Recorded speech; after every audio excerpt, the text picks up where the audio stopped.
What's up, guys? Thanks for tuning in and welcome to Making the Shot. So in Making the Shot, I thought that I would go into some of the details and difficulties maybe of getting particular shots, where my mind was, what I was thinking, things that I have to take into consideration and other stuff like that to give inexperienced pilots a bit more of an insight on where us more experienced pilots' mindsets are as we're flying more sketchy scenarios and how I personally build my confidence. We're going to start off this time with some wakeboarding stuff. I do a lot of action sports, so this particular person, Graeme Burress, he hits me up anytime he's down at the cable park in Cincinnati. I was not conformal coded for this shot, and I knew it. So there was a lot to consider while I was flying with him. I have lost drones flying behind Graeme.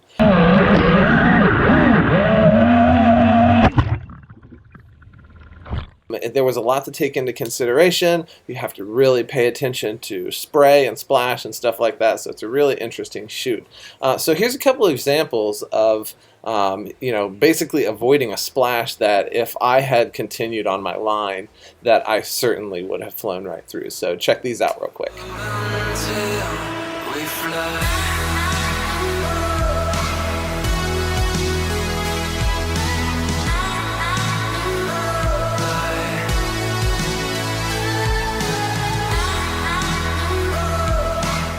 Yeah, so a couple of those shots I actually went through it, and I really got lucky, to be completely honest. Now, a second safety measure that I did take, we all know that these things sink. So what you can't see is I had a 32-ounce Gatorade bottle, Velcro strapped to the bottom. So yes, that creates weird air patterns, but at the same time, I would rather have some slightly shaky footage that can be post-stabilized than to have a drone sunk at the bottom of a lake. So here's some pretty cool footage where you can actually see the bottle. Check it out.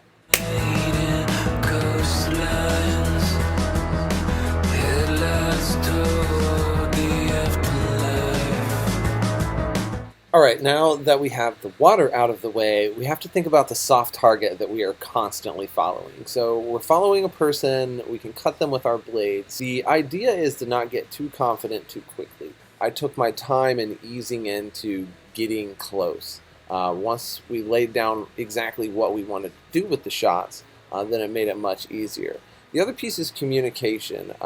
Your subject has to trust you, first of all, but also knowing what they're looking for in the video, where they're going to be, what they're going to hit. We had a lot of communication between myself and Graeme in order to make all of this happen better. Could it have happened better than it did? Yes. I think going back to the conformal coding would have given me a lot more confidence in just not worrying about whether I was getting hit with water or anything like that. So I don't know if you saw that bug. But anyways, keep that in mind. Don't get overconfident and end up having an accident happen.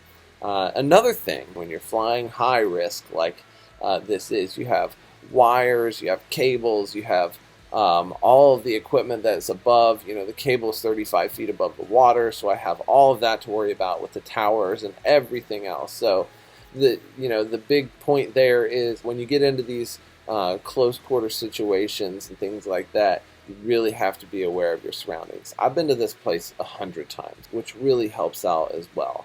But if you're not familiar, do a walk around. I don't care how big the place is. If it takes you a half hour to do it, at least you're not accidentally running into something or damaging something. So keep all that stuff in mind. I'm going to put together a couple better clips from this day, and I hope you guys really enjoyed this just to understand where my mindset was, things that I was thinking about while I was flying. Next time, maybe we'll do a building dive or something that has a little bit more of an adrenaline rush just for an instant rather than a kind of drawn out shoot. So yeah, thanks for watching. Here it is. When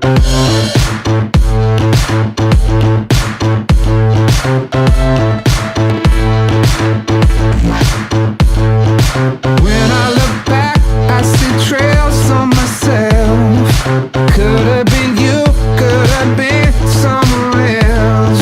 All that I know is I'm leaving that person.